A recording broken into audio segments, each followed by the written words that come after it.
Olá, estamos de volta com o Dedo da Questão, podcast Passeio pela Memória, né? A gente conversa com o Sérgio Reze semanalmente. Como é que vai, Sérgio? Firme? Eu, graças a Deus, saúde boa, tudo em paz. Pessoalmente não tem nada, mas O que, e o ambiente? o que é difícil para a gente, que você vai envelhecendo, né? E queira ou não queira, você faz comparações. Né? Quando eu tinha 20 anos, quando eu tinha 15 anos, quando eu tinha 40 anos, né? E eu não sei o que a gente está vendo em Sorocaba de uns 10, 15 anos para cá, não é? Uma mudança. Drástica. Uma mudança de comportamento, uma mudança de... E você que observa as coisas, né? Uma mudança bem para baixo, bem para pior. Ô, Sérgio, a gente estava numa situação cada vez mais complicada, né, nesse ponto de vista que você está falando, é ir para São Paulo, né? São Paulo sempre foi um espaço, vamos dizer, nosso, né? Perto, a gente tem qualidade de vida morando a 90 quilômetros. Uma viagem, você pega do começo da Castelinho ao fim da Castelo lá em São Paulo, eram 45 minutos. Hoje é... Pois é, mas o que a gente observa é que você não tem serviço público aqui no nosso país. Não é Sorocaba. Nosso país não tem serviço público.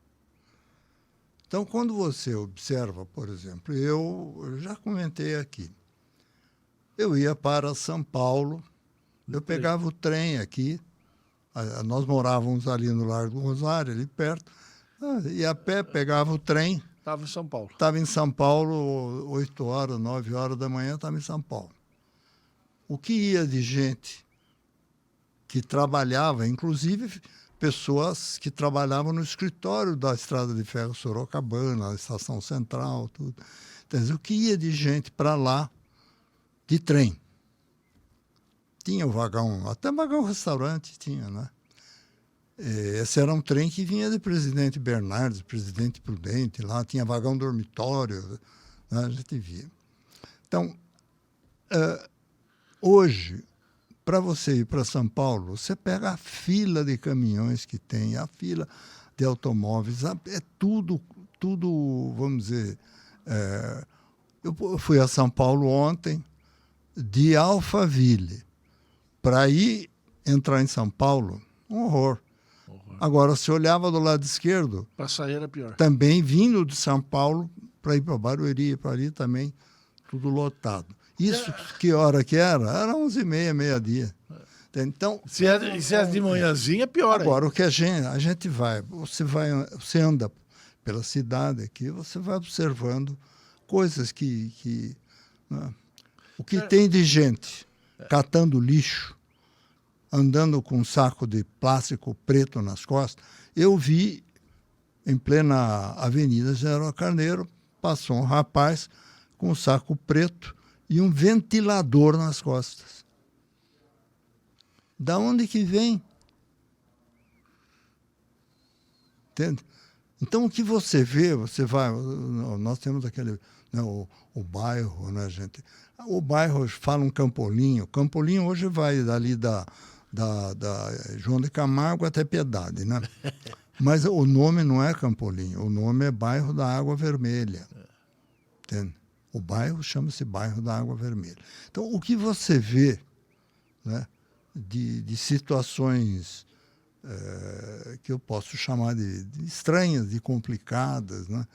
E são pessoas daqui de Sorocaba, não, pessoa que mora num bairro longe, depois vem ali no centro para pedir esmola, para fazer... Não, eu acho que é gente que vem de fora. E é um tal de pessoal andando descalço ou de chinelo de dedo, um shortinho, um saco na costa e vasculhando lixo. É uma triste realidade. Eles pegam aquelas coisas onde as pessoas põem lixo lá, eles vão lá e ficam... E tem gente que come. Eu já vi gente comendo o resto de lixo. Triste demais, né?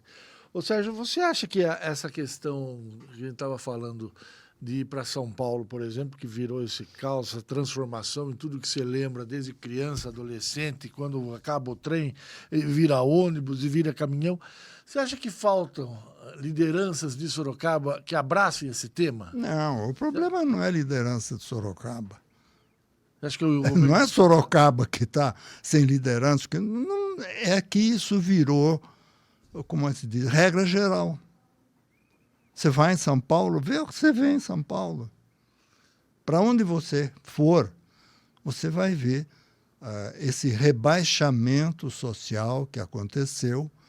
Né? Por exemplo, aqui, vamos olhando Sorocaba. Eu me lembro que tinha uma ou duas pessoas que pediam esmola. Eu me lembro que os meninos eram engraxates, ficavam ali ao lado da catedral. O Círculo Italiano não era aquele prédio que é hoje. Era uma casa, ali era o Círculo Italiano. Né? Ao lado do Círculo Italiano morava a família Nogueira Soares. Né? Você via os meninos com as caixas e muitos meninos de 12, 14 anos, 15 anos, com caixa de engraxate na costa. Às vezes estavam andando na Rua da Penha. Você parava, você ficava em pé, ele botava a caixa ali, engraxava o teu saco. Você não vê isso mais. Então, o que você vê? Não é o engraxate. Você vê pessoas pedindo esmola. Quer dizer, você percebe nas pessoas que estão na rua esse rebaixamento que teve de modo de vida, entende? E não era assim. Há 30 anos atrás não era assim. Essa é uma questão, né, que talvez seja ao lado das drogas, né, que hoje também está em todo lugar. Essa questão das pessoas abandonadas nas ruas, elas são talvez sejam as duas grandes transformações na sociedade. Não, a pergunta que você faz, a pessoa está abandonada na rua, mas quem que abandonou ela? Um cara de 30 anos, pegaram ele, tiraram ele da casa, jogaram fora, abandonaram? Não. Eu acho que teria que haver uma discussão, eu acho que as autoridades aqui da cidade, né, a promotor público, justiça, prefeitura, os colégios, as escolas, né, tipo um debate, uma discussão para ver, olha, o que é o jornal, né, o nosso jornal Cruzeiro do Sul é uma peça muito importante para, vamos dizer, levantar questões e debater questões. Então, o que eu acho é que falta, vamos dizer, alguém puxar esse tema, puxar esse assunto, e isso acabar virando um debate da sociedade como um todo. Não é caso de polícia, caso de juiz, não, mas as pessoas que têm, vamos dizer assim, um maior conhecimento, não é? Um maior estudo, uma maior coisa, debater. O que está acontecendo? O que a prefeitura conclui, né, ela que tem um trabalho, né, esse governo tem um trabalho chamado de humanização e tal, são dois aspectos, né? Que a prefeitura ela tem um levantamento, né, e desses levantamentos ela mostra que 80% são pessoas que não são de Sorocaba, que elas são despejadas quase por outros municípios, porque aqui, de algum modo, há um acolhimento, seja de entidades que dão comida. Você tem uma ideia, esse levantamento mostra que, muitas vezes, essas pessoas recebem 5 marmitas por dia. Elas não comem 5 marmitas. E o outro aspecto é que 90% delas são vítimas de droga. Vítimas... Deda, espera um pouquinho. Eu me lembro que eu era rapaz, coisa de mais de 50 anos atrás, falava-se que o prefeito de cidade, Presidente Bernardo, Presidente Prudente, mandava para onde enfiava no trem e mandava para cá. Aí o daqui pegava de volta, mandava no trem para lá. Mas não existia essa exibição de miséria pelas ruas. Mas você não acha que a eu questão acho, da não, droga é o central? O que eu vejo, a sociedade não pode se omitir, né? Você tem tantos órgãos, clubes de serviço, você tem, enfim, você tem imprensa, você tem, enfim.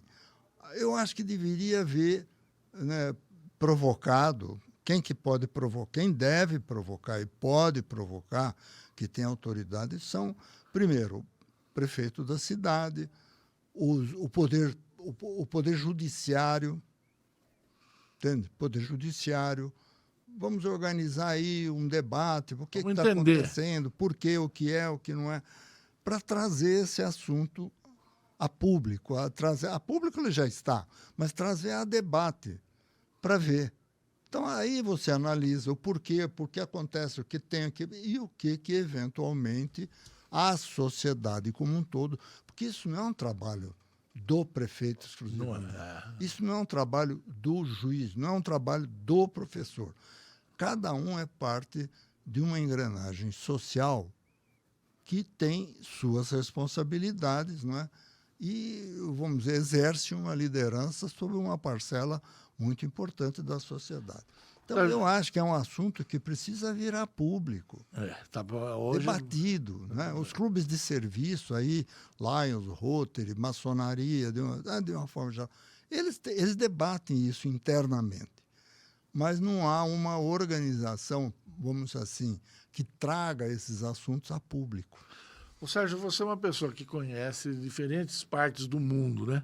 E esse fenômeno, ele é crescente não só no Brasil, né, numa realidade que não é de Sorocaba, a gente vê nos Estados Unidos, em alguns grandes centros, uma horda de gente na rua também, vê isso nos grandes centros da Europa. Né? Eu não falo da África, que a gente tem pouca informação, né, do que acontece nos países da África, mas na América Latina também acontece isso. Você acha que esse é um fenômeno do mundo? Olha, eu não sou um sociólogo. Não, aqui a gente, nem eu aqui a gente não observa. Aqui a gente olha. Uma pessoa que acompanha pela imprensa, falada, escrita, televisada, hoje tudo é instantâneo. Né? É isso aí. Então, você vê, por exemplo, barcos vindo da África para tentar desembarcar ali na Itália, na França. Você vê, por exemplo, às vezes, eu não sei, da Inglaterra para entrar na Europa, mas não são ingleses. Não. São pessoas que acho que ou foram expulsos, sei lá. Você vê... Geralmente do leste europeu. Você acompanha agora, nas fronteiras dos Estados Unidos, com o México, com as ilhas ali, Nicarágua, Honduras, você vê a quantidade. Isso é um fenômeno universal. Tá certo? Interessante que você não vê isso, por exemplo, no leste europeu da Ásia. Na Ásia.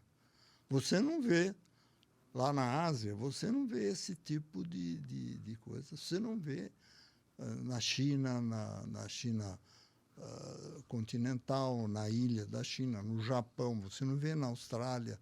Você não digo que não exista, pode até ser, mas você não tem isso com uma exibição tão pública como é aqui nesse lado da Europa ocidental, da América.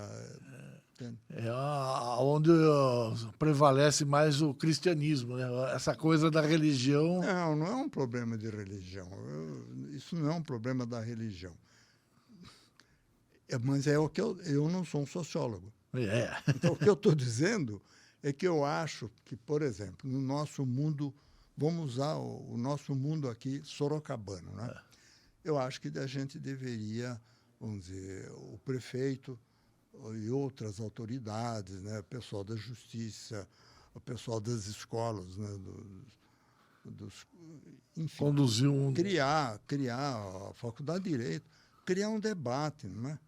Criar um debate para ver, olha, o que está acontecendo, o que é, o que não é, como é que a gente pode, vamos dizer, participar de uma solução para... Você já falou algumas vezes aqui, Sérgio, de que essa questão que a gente tem batido, né, eu particularmente, nas minhas manifestações, tenho batido, que é a questão do uso de droga. Né? A droga é algo que ela se tornou corriqueiro, não importa a classe social e nem o ambiente. Né? Você tem lá a identificação de diferentes pessoas que usam esse recurso.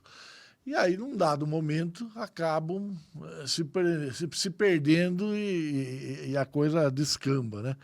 Você, nas suas lembranças, né, não tinha essas discussões, né? Nada. Não tinha... O sujeito que fumava maconha era a escória, não é a escória. Não era nem aceito entre os seus amigos. Né? Não tinha essa...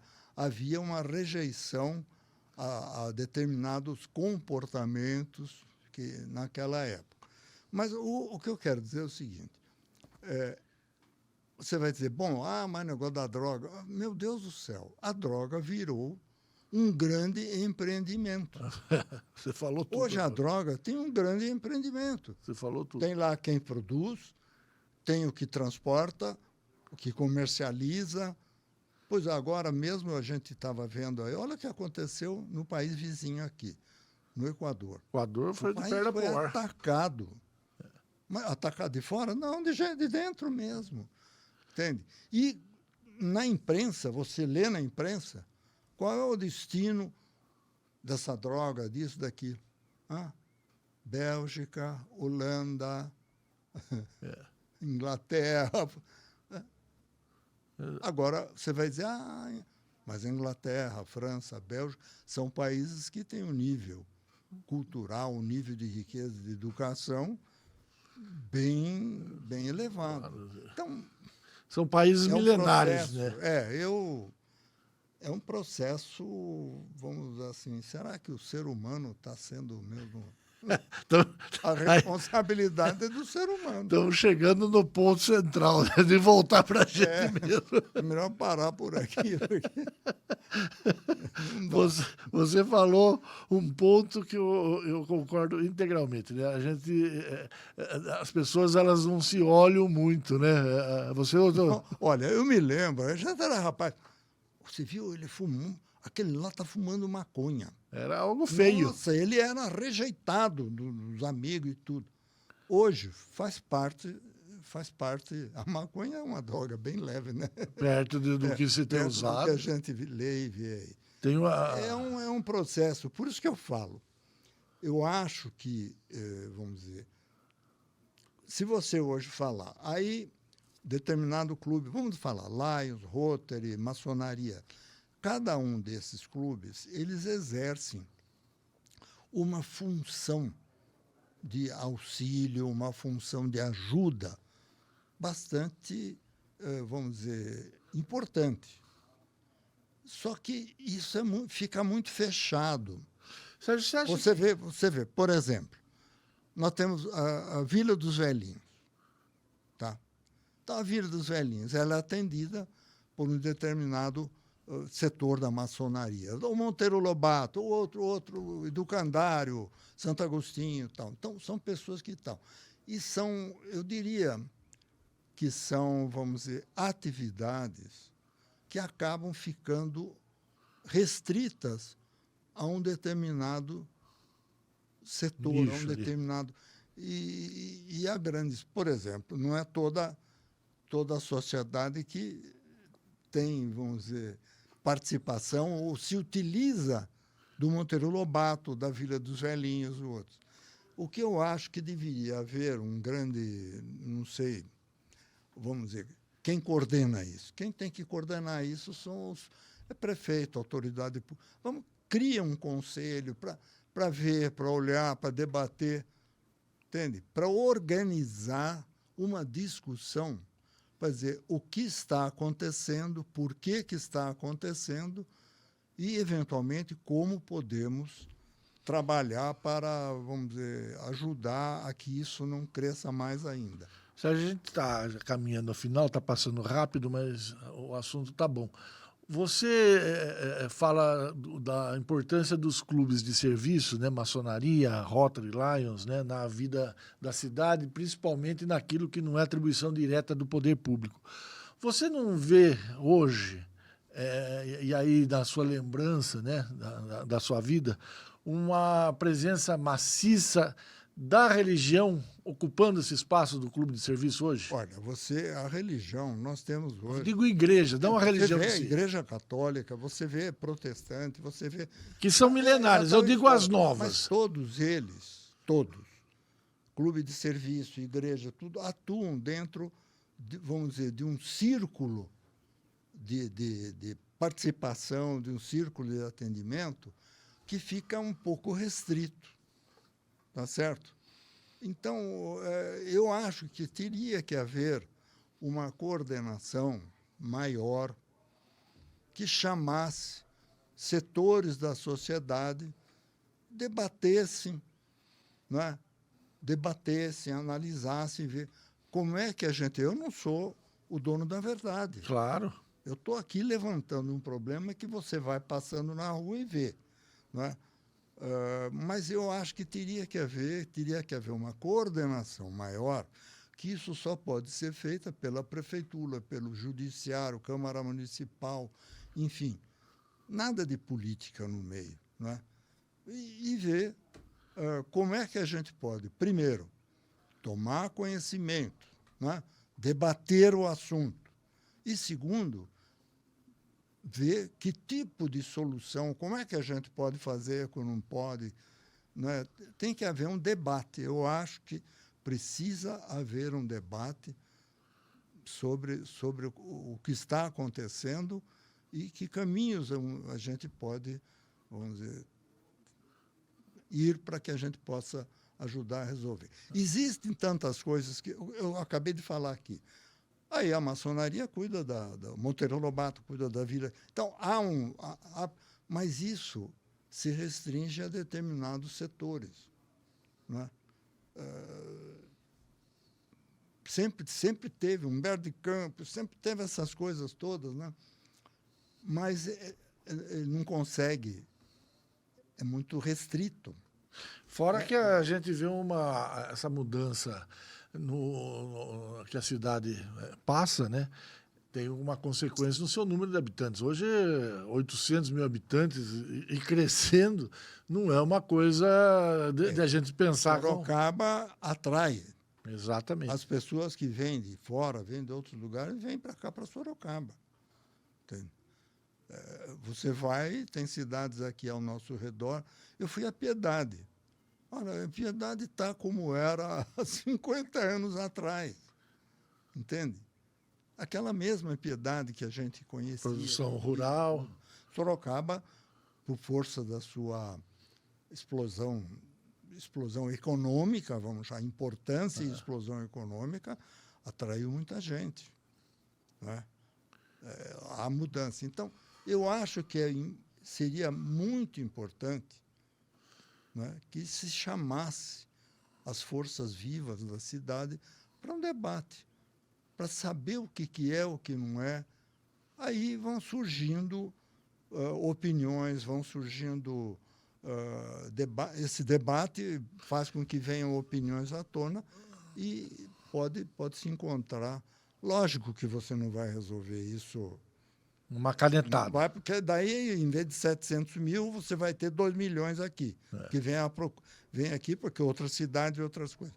Mas, pelo menos, aqueles problemas que são sorocabanos, que estão bastante visíveis, a gente pudesse encaminhar. Você sabe, Sérgio, que esse aspecto que você levantou hoje, né? Eu vou na feira domingo de manhã. Eu já ia com a minha mãe de criança e nunca parei de ir. Por N razões, não só para comer um pastel, que é gostoso, né? Mas para encontrar as pessoas, aí você leva a fruta da semana, leva a verdura, você acaba conhecendo, comprando de quem produz, né? Não é nem de quem produz e vende o CEAGESP, vende diretamente, enfim, queria aquela coisa. E eu estou impressionado, né, com o número de gente pedindo, né, a ponto de hoje os feirantes... Comendo restos de feira. Pois é. Eu já falei aqui, acabei de falar, que dá para a gente ver, inclusive, pessoas abrindo os latões pretos de lixo que tem, containers, se tem alguma coisa ali, come. Pois é um número... Infelizmente, olha o nível de degradação que chegou, que muita gente chegou. Lamentável. E o ponto central é esse que você Agora, falou. também vamos não entender, tem como né? você... então vamos fazer... Então vamos colocar uma mesa aqui na rua, todo mundo que quiser comer, vem e come. Não é bem assim. Mas isso é mais ou menos o que foi feito, né? Porque hoje o que tem de gente dando marmita para os outros... Pois né? mas o que a eu questão acho, é entender como que a pessoa foi parar ali, né? O que eu vejo é que precisa, primeiro, saber por que isso acontece. É isso aí, E a partir de você saber por que acontece, discute-se ou tenta-se discutir e encaminhar alguma solução. Não é uma solução que vai ter, mas pelo menos, vamos dizer, ajudar a resolver o problema. Você sabe, Sérgio, você falou da gente falando dessa questão, você lembrou da questão da Ásia e tal, e eu lembrei agora, por acaso, de um filme recente que eu vi, que é de um mega empresário americano. Aí ele morre, deixa herança para a mulher, aí a mulher fica naquela coisa, depressão, vai com o filho para Paris e ela decide dar o dinheiro dela para todo mundo e pronto, acabou. Ela está no apartamento, ele olha na praça, ela desce na praça, começa a conversar com o rapaz e dá um bolo de euro lá para ele. Ele fala que não quer, que ele falou, viu, você está pensando, não sei, ele era um árabe que estava ali tentando, ele não quis, ele falou, você quer se livrar desse seu dinheiro, tá com um problema com o seu dinheiro, dá para aquele ali. Aí dá para um outro que está sentado no banco, ele olha, pega na mão e sai correndo antes que ela desistisse. Essa coisa da raiz da pessoa, ela tem uma influência de estar na rua ou não estar na rua, independentemente desse problema da droga, né? Ô, Deda, se você pudesse, você não ia morar na França? Pois é. Eu que tenho um monte de gente. Se entende? Eu acho que grande parte das pessoas que atravessam ali o Mediterrâneo não atravessam da África para o Brasil, porque o Oceano Atlântico não dá para fazer por enquanto, por enquanto não dá para nadar. Mas o Mediterrâneo, olha o que tem de gente que faz, inclusive ali da Turquia, você saindo dali dos países árabes, né, e atravessando, você atravessa até por terra, não por terra que a Turquia não dê, mas você, pelo mar, estamos cansados de ver isso pela televisão, Grécia, Turquia, sul da Itália ali, não é, tal, porque o mar Mediterrâneo, vamos dizer, dá para atravessar a nado quase, vamos chamar assim. Mas existe, olha o que acontece ali na México, Estados Unidos, nós acabamos de falar ali no Caribe. Né? Agora, você não vê isso no Oceano Pacífico. Por quê? Porque não dá para atravessar a nado nem de barquinho. Né? São coisas diferentes. Olha, Sérgio, a gente está falando das pessoas, né, a questão de pobreza, procurando uma oportunidade. Eu estou vendo que daqui a pouco o motivador vai ser do clima. Olha, deixa eu ir para um lugar friozinho, porque estamos fervendo aqui. Não, olha, a gente tem que analisar o seguinte. Por que muitos libaneses, sírios, italianos, portugueses, espanhóis vieram dos seus países de origem para o Brasil? Por quê? Era oportunidade. Porque lá estava ruim. Mas naquele tempo, vamos dizer, o número de pessoas era muito menor. Esse era muito menor. E o espaço que existia de crescimento e aproveitamento em países como aqui da América Latina, no caso aqui o Brasil, vamos dizer, eles encontravam. Meus pais foram pessoas que vieram do Líbano. Desbravaram. E ficaram, trabalharam, graças a Deus, e tem muita gente que veio da Itália, que veio da Espanha. Sorocaba, por exemplo, deu o nosso colônia. Espanhóis, tudo. Entende? Mas é isso que eu digo, que tem que haver uma conversa entre as pessoas. Para entender. Olha, a Sorocaba tem universidades. Né? Eu acho que deveria haver uma organização. É um assunto urgente, público. Para debater, para trocar ideia. Vai resolver o problema? Não sei se vai resolver. Mas pelo menos você se sente, vamos dizer, parte de uma discussão. Vai entender. Isso que é importante. Aí a imprensa amplia essa discussão e você vai encontrando, quem sabe você pode encontrar caminhos, né, para diminuir, acabar não, mas diminuir esse sentimento de tristeza que a gente tem. Muito bem. Chegamos ao final de mais um passeio pela memória com o Sérgio Reze. Sérgio, obrigado. Boa semana para você. Eu que agradeço aqui a oportunidade, né, de poder estar manifestando a minha opinião, né?